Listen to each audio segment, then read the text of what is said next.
المساجد لله فلا تدعوا مع الله أحدا.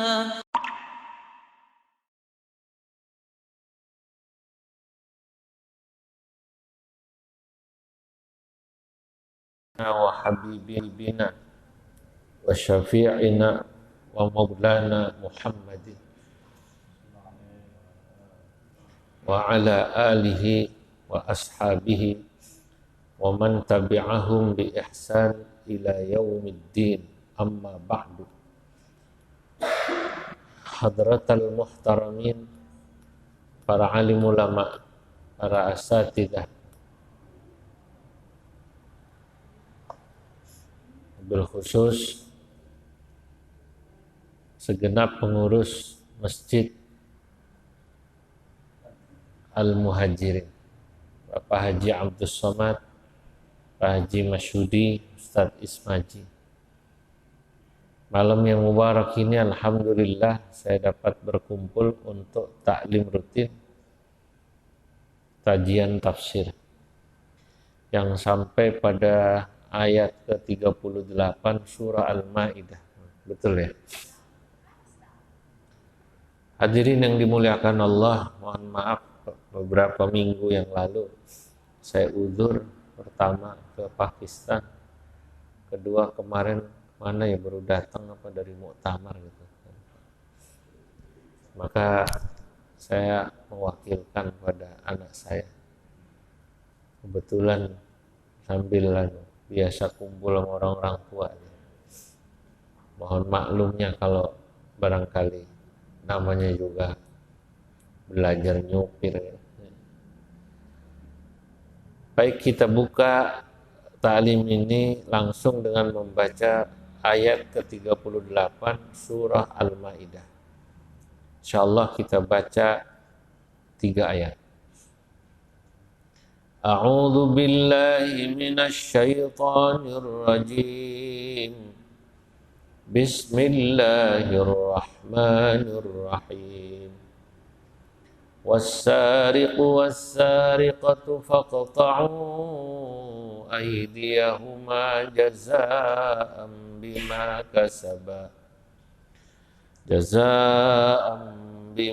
kasaba nakalam minallah wallahu azizun hakim.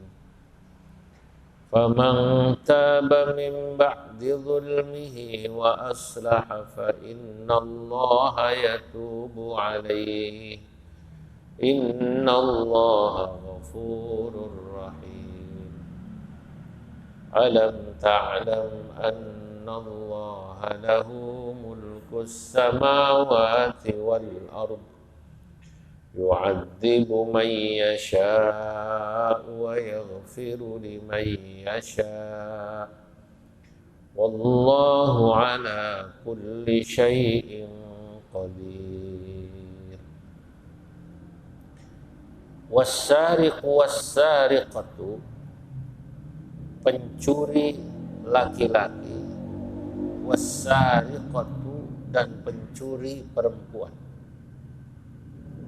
Faqta'u aydiyahuma, maka potonglah kedua tangan mereka kalau mereka mencuri.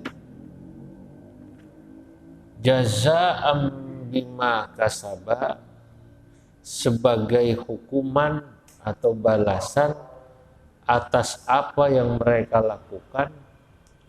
Nakalam minallah, yang itu datangnya dari Allah, hukuman itu datangnya dari Allah. Wallahu azizun hakim, dan Allah azizun, zat yang maha menang alias tak bisa dihalangi keinginannya, hakim, dan maha bijaksana. Faman taba min ba'di zulmihi, barang siapa orang yang bertaubat sesudah dia berbuat kezaliman mencuri, wa aslaha ay amalahu, dan dia kemudian memperbaiki perilakunya, fa innallaha, maka sesungguhnya Allah Ghafurun, maha pengampun, fa innallaha yatubu alaihi, maka sesungguhnya Allah yatubu alaihi, akan menerima taubatnya. Innallaha ghafurur rahim, dan sesungguhnya Allah maha mengampuni dan maha merahmati. Ya. Alam ta'lam, tidakkah kalian tahu, annallaha, bahwasanya Allah, lahu mulkus samawati wal ardi, baginya segala kerajaan langit dan bumi. Yu'adzibu man yasha, Allah akan menghukum siapa yang Allah kehendaki. Wa yaghfiru, dan juga Allah akan mengampuni, liman, bagi orang, yasha'u, yang Allah kehendaki. Wallahu, dan Allah, ala kulli syai'in, atas segala sesuatu, qadirun, maha kuasa. Hadirin yang dimuliakan Allah, nazalat hadhil ayah, menurut para ahli tafsir, ayat ke-38 ini turun fi Tu'mah bin Ubayriq, membicarakan orang yang namanya Tu'mah bin Ubayriq. Hina saraka dir'a jarin lahu yud'a Qatadah bin Nu'man, yang dia mencuri baju perang, baju zirah tetangganya yang namanya Qatadah bin Nu'man. Baju perangnya ditaruh, disimpan fi jirabi daqiqin fihi kharqun, ditaruh di karung atau semacam kantong yang biasa buat naruh terigu atau gandum, tapi kemudian ketahuan karena bolong. Baju itu disimpan, wa khaba'aha 'inda Zaid bin Samin al-Yahudi, ama dia begitu nyolong ditaruh di rumahnya orang Yahudi. Fatanatharat daqiqu min baiti Qatadah ila baiti Zaid, dia lupa bahwa Qatadah itu naruh bajunya di kantong gandum, karena bolong gandumnya ngecrek, diikutin. Dah, kok ini di rumahnya orang Yahudi? Falamma tanabbaha Qatadah lis-sariqah, begitu Qatadah sadar bahwa ini dia punya baju dicolong, iltamasaha inda Tu'mah falam tujad, dicari di rumah Tu'mah gak ketemu. Tu'mah, lu ngambil ya, kata Qatadah. Dia sumpah. Wa halafa ma akhadha, enggak, saya enggak ngambil. Nah, kemudian dicari, diikutin kemana nih ya, gandum itu kan nyecek, ternyata sampailah rumahnya Yahudi. Ya, faqala dafa'aha ilayya Tu'mah, kata si Zaid yang orang Yahudi, yang naruh ke sini si Tu'mah. Gimana? Saya cuma dititipin doang. Gitu. Saya nggak tahu kalau ini barang colongan. Saudara kan kadang-kadang begitu, ada orang nyolong motor dititipin di rumah Ustadz. Mau polisi, Ustadz dikira penadah. Dikiranya apa namanya? Penadah. Ya, saya tahu Pak, teman titip.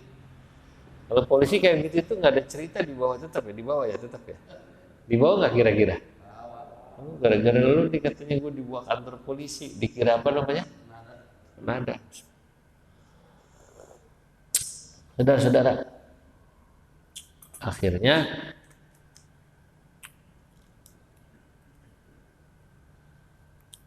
ya, ayat ini sebenarnya sudah ada pada ayat sebelumnya sih, sebenarnya sudah pernah kita bahas.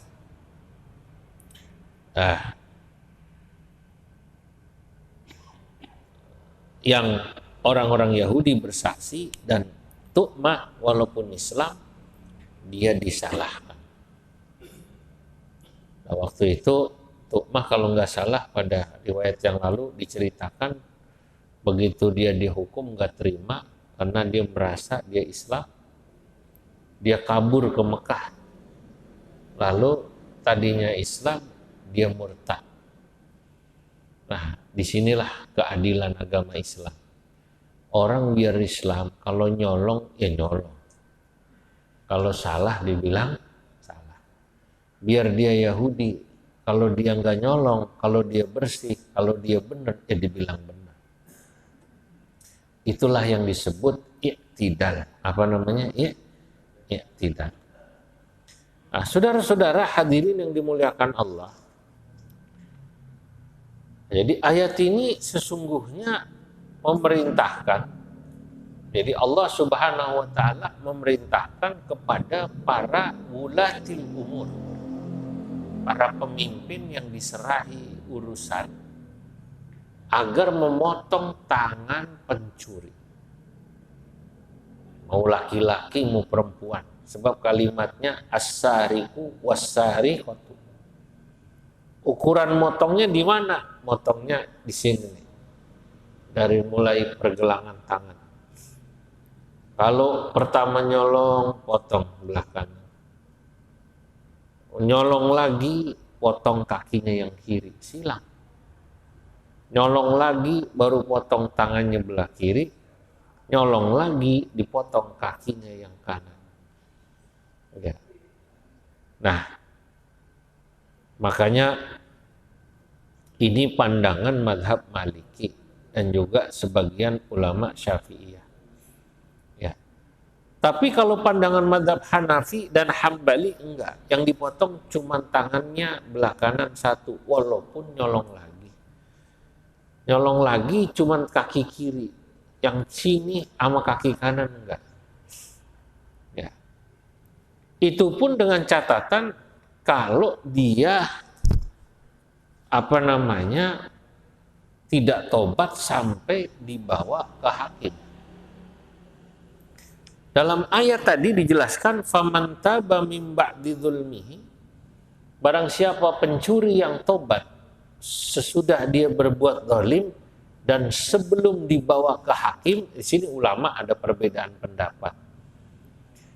Nanti dalam hadis, kalau orang yang dicolong maafin, kalau bahasa kitanya ini, udah nggak usah dibawa ke polisi dah, gue maafin, kasihan. Maka itu nggak berlaku hukum potong tangannya. Sama kayak di hukum positif kita begitu Pak ya. Ada orang nyolong, ketangkap, ya tetangga, kata RT gitu, ya tetangga. Ya udahlah, disentil aja, kasihan. Nah, ntar gimana kalau tuman? Apa namanya? Tuman. Enggak, yang penting ngomongin. Nah itu kalau udah kayak begitu, kira-kira sama polisi diproses nggak kira-kira? Kalau udah dimaafin, hukum positif nih saya tanya. Nggak, kalau baru itu. Kalau sering kali diproses ya? Nggak dimaafin. Nah, dalam Islam sama.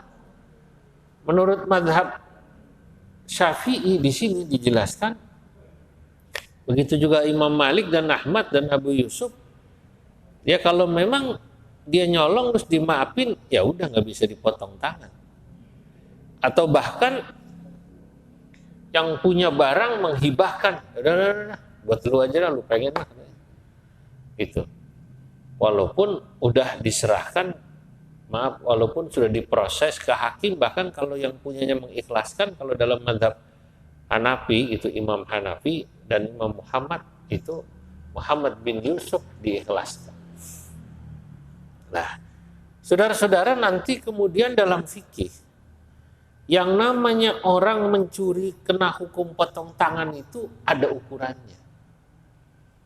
Pertama, wala tuqta'u yadus sariq ya illa in akhadhal mala khafiyatan min hirzil misli, kecuali kalau dia mencurinya benda secara sembunyi-sembunyi.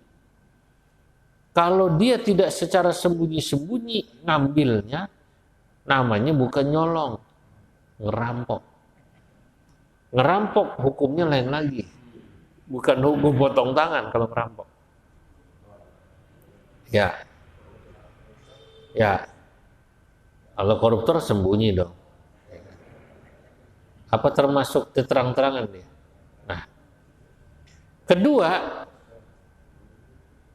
dia baru kena hukum potong tangan manakala barang yang dicuri disimpan sesuai dengan hirzil misli. Hirzil misli itu di tempat penyimpanan yang sepadan. Kalau motor, naruhnya di dalam rumah, di dalam pagar, dikunci. Nah kalau dia naruhnya di pinggir jalan, diambil orang, lalu mau itu mau ngasih hibah sama yang nyolong. Gitu. Lu naruhnya di situ katanya itu. Nah, itu secara hukum yang ngambil kalau dalam Islam nih Pak, nggak bisa dipotong tangan dalam Islam. Kalau hukum positif sih kena ya, kena kan. Kalau Islam nggak bisa. Kata yang nyolong kirain udah nggak butuh Pak. Soalnya naruhnya di pinggir jalan. Kalau cincin, kalau emas, dia disimpannya di dalam lemari. Kalau ada orang punya cincin, gelang, emas, naruhnya asal gitu, asal ditaruh aja di pinggir meja, diambil orang, itu nanti begitu diproses ke pengadilan, pengadilan syariat ini kalau kita bicara pengadilan syariat, dia nggak bisa dipotong tangan.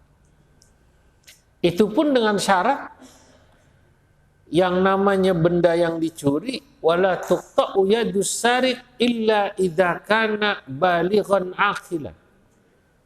Yang nyolong harus sudah balik dan akil. Kalau yang nyolong anak kecil nggak kena hukum potong tangan anak kecil. Atau juga nggak kena hukum manakala dia tidak berakal. Yang nyolong orang stres nggak kena hukum Pak. Ya, kalau stres nyolongnya enggak. Ya. Begitu juga tidak bisa kena hukum potong tangan manakala ada yang namanya syubhatul milik atau syubhat dalam pencurian. Dibilang nyolong, enggak.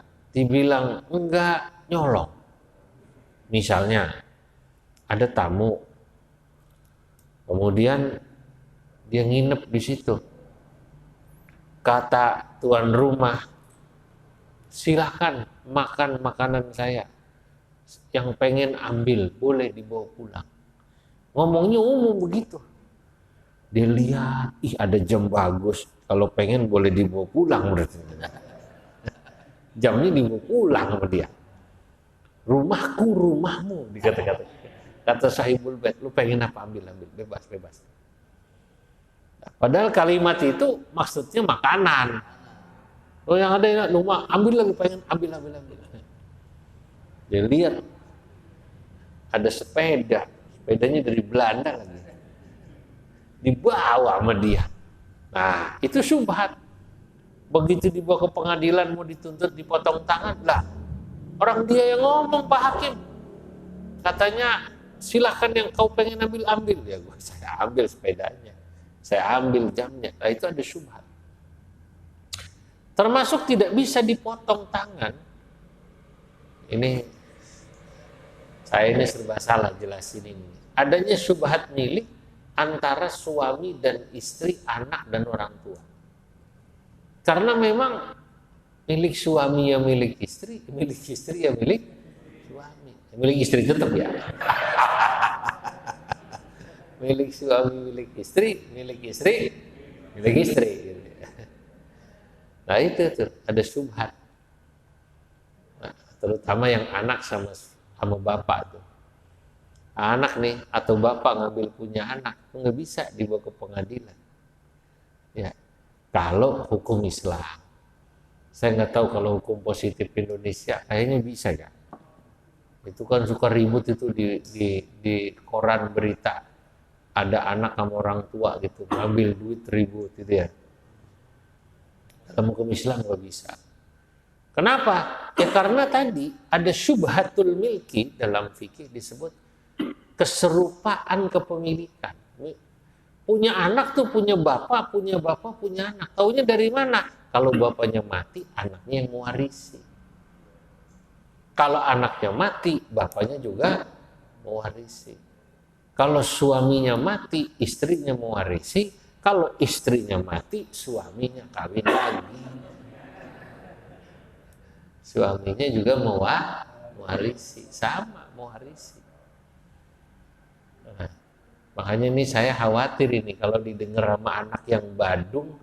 Nah, kata Ustadz kemarin gue nyolong nggak bakalan dipotong. Gitu. Saya khawatir gitu. Ntar emaknya, kalungnya emaknya dijual. Ya, begitu emaknya marah-marah dilaporin polisi, dia bilang saya kemarin ngaji Pak Polisi, katanya milik orang tua itu juga di situ sebagiannya milik anak, saya nggak bisa diproses, ada syubhatul milki, lo maling tapi pakai dalil lagi dikatakan. Nah ini juga misalnya ada keserupaan milik ketika misalnya yang dicolong milik orang kaya, yang nyolong orang susah, miskin, dan sangat miskin, sementara si kaya tidak nolong. Padahal si miskin udah minta tolong. Itu sama yang terjadi pada masa Umar bin Khattab. Terjadi yang namanya Amul Maja'ah, tahun kelaparan. Orang pada susah makan gitu. Ceritanya kemudian terjadi ada orang kaya dicolong. Geger, ditangkap. Kemudian disampaikan ini cerita pada Umar bin Khattab bahwa ada orang miskin nyolong milik orang kaya. Umar bin Khattab itu orangnya teliti, Pak. Dah dulu jangan dihukum.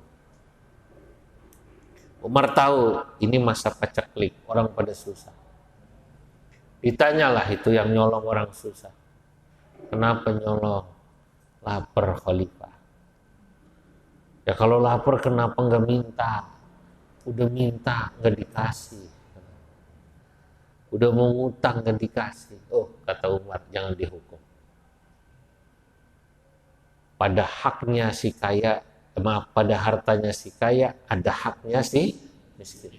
Wa fi amwalikum atau wa fi amwalihim haqqun bis-sa'ili wal mahrum. Ini namanya syubhat milik. Itulah kenapa Nabi Muhammad sallallahu alaihi wasallam bersabda, idra'ul hududa bisyubuhat. Tolaklah hukuman bisyubuhat manakala ada syubhat keserupaan milik. Sebab ada ungkapan hadirin yang sangat terkenal di kalangan ahli hukum, dan ini kemudian juga dikutip oleh sarjana-sarjana hukum barat. Kalau dalam bahasa Arab bunyinya la ayyadra'a fil afwi khairun min la ayyakta'a fil afwi khairun min ayyakta'a fil uqubah. Adalah orang keliru menghukum orang yang benar la ayyakta'a fil afwi adalah orang keliru membebaskan orang yang salah, khairun lebih baik min ayyakta'a fil uqubah daripada menghukum orang yang membebaskan. Ya, kok jadi kebalik, la ayyakta'a fil afwi lebih baik orang keliru membebaskan orang yang salah daripada menghukum orang yang tidak salah. Khairun min ayyakta'a fil uqubah. Hakim itu harus begitu, dicek.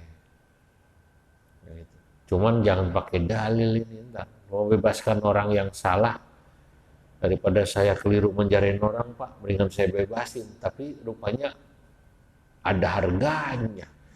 Itu mah lain, itu mah hakimnya disogok. Nah, berikutnya Orang baru dihukum potong tangan manakala ya yang dicolong itu sudah sampai 1 nisab. 1 nisab itu ukurannya kurang lebih emas, ya maaf, ukurannya 1 nisab nyolong gitu. Ada yang mengatakan sekitar 1/4 dinar. Ini bukan nisab zakat, lain. Bukan. Kalau nisab zakat kan lain. Ukurannya berapa? 100 gram lah kurang lebih. Nisab nyolong itu 1/4 dinar. 1 dinar 4 gram. Berarti 1/4 dinar 1 gram. Itu duit 1 juta. Insya Allah. Nah, inilah kenapa mungkin banyak orang di luar Islam sana atau orang-orang Islam yang nggak ngerti, dia mengkritik hukum Islam kejam amat, orang nyolong 1 juta jadi potong tangan. Dia lupa itu hukum kisos, baik kisos hukum mati maupun kisos yang potong tangan ini, itu berlaku pakai proses yang panjang. Tadi kan syarat-syaratnya kan panjang, gak langsung. Itu juga kan ada syaratnya lagi. Syaratnya adalah kalau yang dicolong tidak memaafkan. Nah, makanya biasanya hakim yang bijaksana itu akan meminta kepada orang yang punya harta itu untuk korban mengikhlas. Apalagi yang nyolong tadi orang susah. Kalau Umar bin Khattab tegas, bebasin. Kenapa? Itu yang punya duit salah. Orang Anda kaya, ngelihat orang susah, nggak bisa makan, bukannya ditolong, tapi diapain tadi? Ya, dibiarkan. Nah, 1/4 dinar atau 1 gram itu pendapat mayoritas ulama selain madhab Hanafi.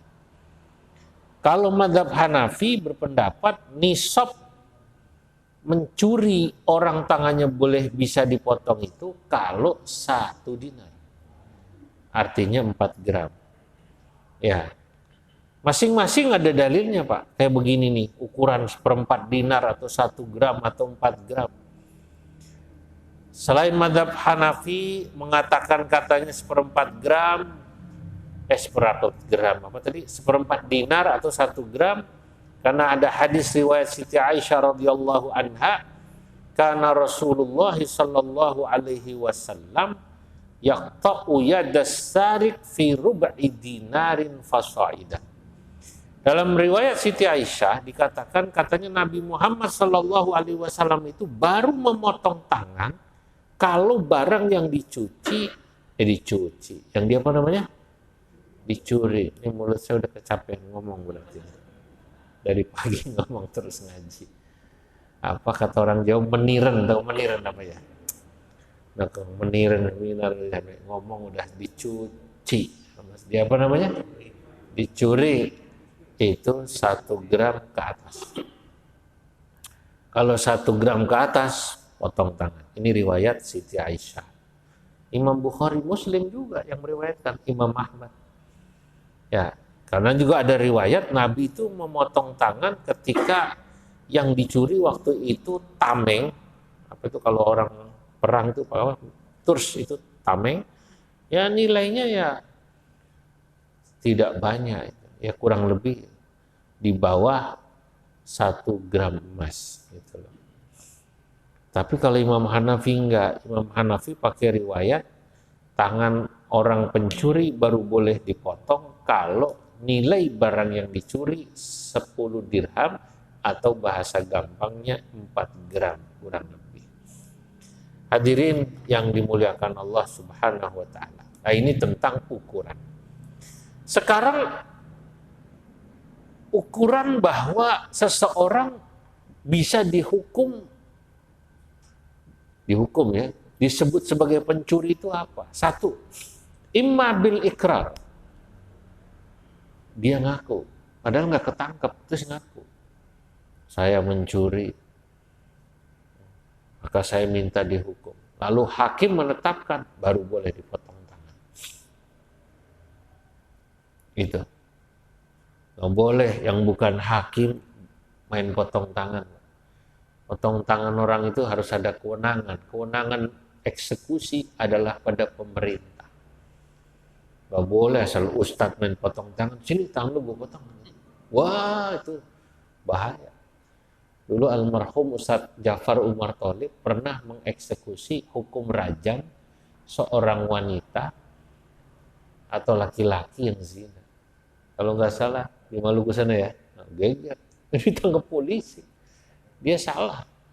Saya tidak tahu apakah dia nekat atau bagaimana. Dia tahu mestinya, saya yakin, karena dia pasti baca kitab-kitab fikih. Yang namanya mengeksekusi itu adalah kewenangan hakim. Gak sembarangan orang. Belajar fikih harus tahu. Kedua, orang baru dikatakan mencuri dan bisa dihukum manakala ketangkep. Kalau tadi ngaku bisa.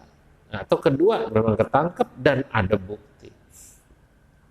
Buktinya disaksikan 2 saksi, ya sudah. Adapun hukuman potong tangan bisa gugur 1, karena dimaafkan. Kedua, karena tobat sebelum dibawa kepada hakim. Nah, kan berarti kan nggak kejam-kejam amat hukum Islam. Dia tobat duluan, saya tobat. Nah, makanya kata para ulama gini, kalau nanti ada orang misalnya ngaku nyolong, datang ke Ustadz Ismaji, Pak Ustadz Ismaji, jujur aja ya, dulu saya waktu kerja korupsi. Ini gimana Ustadz? Baik. Bapak ya kira-kira korupsinya berapa? Korupsi ya kalau saya hitung-hitung ada 0,5 miliar. Kembalikan. Kalau saya kembalikan ke kantor, ketangkep saya Pak. Masuk penjara dong, betul nggak? Maksudnya kembalikan kepada orang yang berhak. Imam Ghazali bilang, ada mengatakan bahwa itu harus dikembalikan kepada fuqara masakin. Atau boleh juga kalau dia tidak mau diberikan kepada fuqara masakin karena khawatir dimakan, walaupun sebenarnya ada ulama yang memperbolehkan, boleh dikasih pada fuqara masakin uang haram itu, hasil korupsi kan haram kan? Ada yang mengatakan digunakan untuk kemaslahatan umum yang tidak dimakan, ngaspal jalan, bikin WC umum gitu loh, sadis suhur, bikin benteng, bikin pengairan, udah begitu aja, dan gak usah dipermalukan orang itu. Ustadz yang baik dia begitu, udah bapak tobat, itu nggak pakai dipotong tangan, arahkan yang benar, jangan dipermalukan. Oh kalau gitu bapak harus tobat di depan jamaah masjid ya. Saya kasih tahu, saudara-saudara, teman kita ini dulu korupsi. Sekarang dia tobat, hartanya mau dibagikan atau dipakai buat ini, nggak perlu. Karena tobat dia itu hanya antara dia dengan siapa? Allah. Nggak perlu. Nggak perlu dipermalukan. Diarahin yang benar.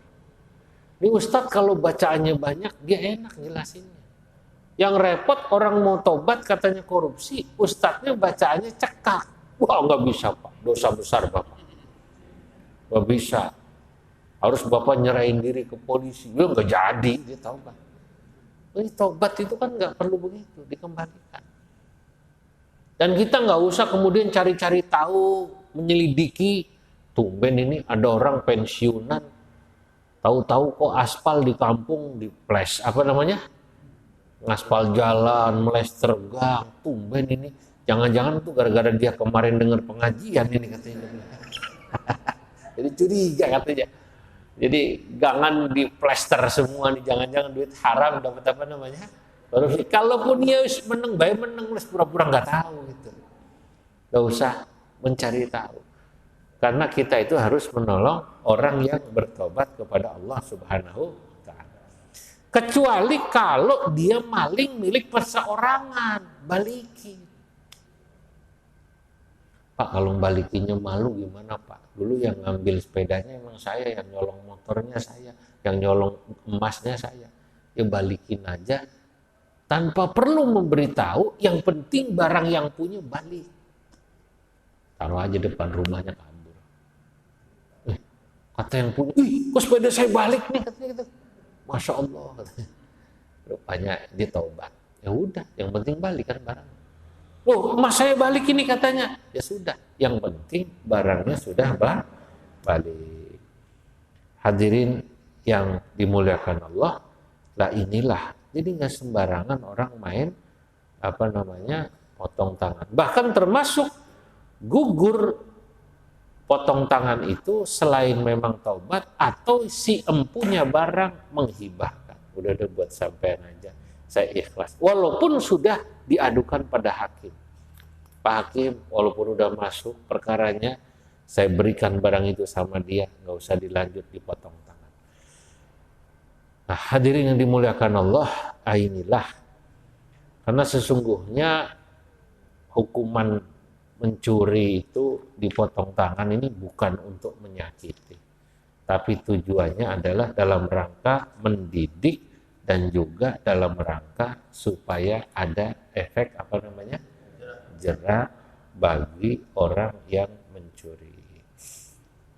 Nah, sampai sini dulu. Mulut saya tadi sudah bilang udah meniren, kata orang Jawa meniren, capek, dan alhamdulillah udah 45 menit kurang lebih ngaji ya lewat. Kalau ada pertanyaan saya silahkan. Ayo Ustaz. Silahkan, ayo sambil minum jahe, dan saya kan pengen minum juga. Boleh terkait bab, boleh di luar bab.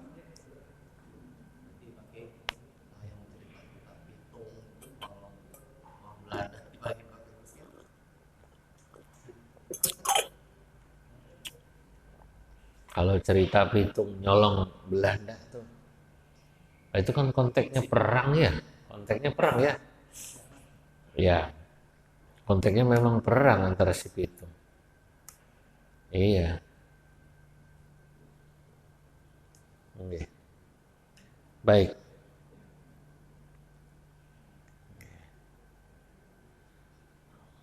Baik, ada pertanyaan lagi?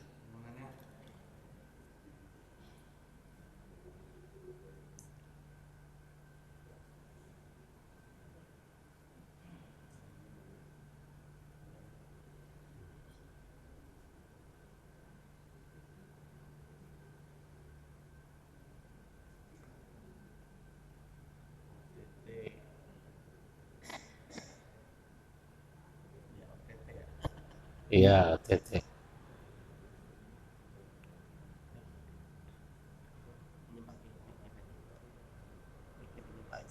Oh, Pak Haji. Assalamualaikum.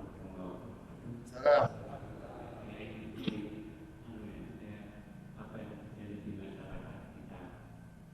Kalau ada seseorang itu mencuri, menciptakan mencuri ayam, ketahuan, habis sebagai babak belur. Jadi saya terus terang saja kalau melihat seperti itu, pokoknya nggak tega. Bagaimana ini kira-kira hukumnya terhadap orang-orang yang melakukan itu dengan diri sendiri gitu. Apalagi tadi bisa dilihat atau diminta keterangan dan sebagainya, apakah muslimnya itu karena apa? Barangkali supaya kita bisa menyadarkan juga kepada masyarakat kita agar tidak melakukan hal yang sama. Terima kasih. Assalamualaikum warahmatullahi wabarakatuh.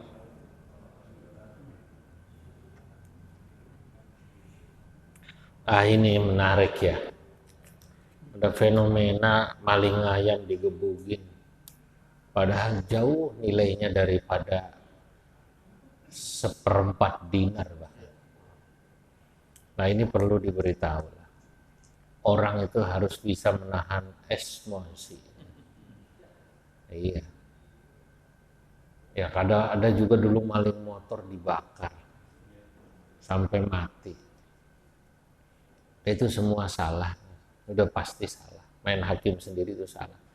Sekesel-keselnya kita.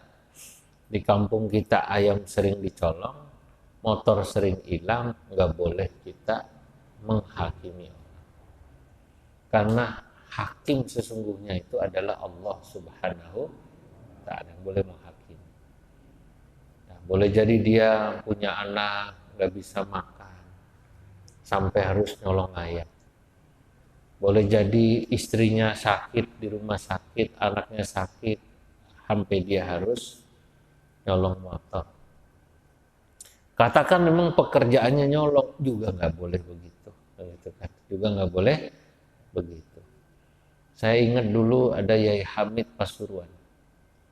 Ada orang maling di pondok atau di pondok beliau ketangkep. Sama santrinya dipukulin, diomelin. Wis, jangan. Ada tamu kok dipukulin. Akhirnya sholat subuh karena itu malam. Di sholat subuh dijamu, palingnya dibikinin nasi goreng, pakai telur spesial. Iya, telurnya 2, ceplok sama itu. Ajak ngobrol. Kata Kiai Hamid, ya Allah Pak, sampean kenapa kok datang gak ngomong-ngomong? Kalau ngomong saya siapin ayam gorengnya dulu.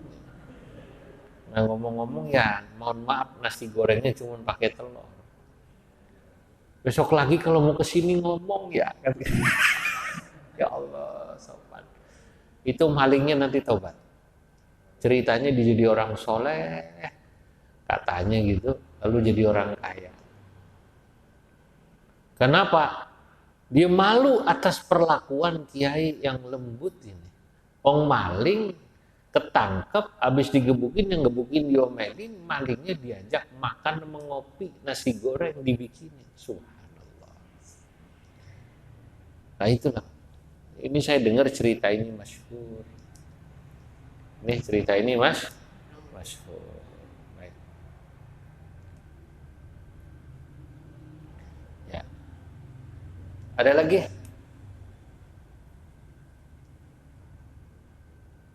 Bismillahirrahmanirrahim. Allahumma salli wa sallim ala sayyidina Muhammad fil awwalin wal akhirin wa barik wa radiyallahu tabaraka wa ta'ala bisadatina ashabi Rasulillah ajma'in. Allahumma anfa'na bima 'allamtana wa 'allimna ma yanfa'una wa zidna 'ilman wa yaqina. Rabbana ighfir lana wa liwalidayna warhamhuma kama rabbayana shaghira wa li ikhwanina alladhina sabaquna bil iman. La taj'al fi qulubina ghillan lil ladzina amanu rabbana innaka ra'ufur rahim. Wa sallallahu ala sayyidina Muhammad wa ala alihi wa sahbihi wa sallam. Walhamdulillahi rabbil alamin. Assalamualaikum warahmatullahi wabarakatuh.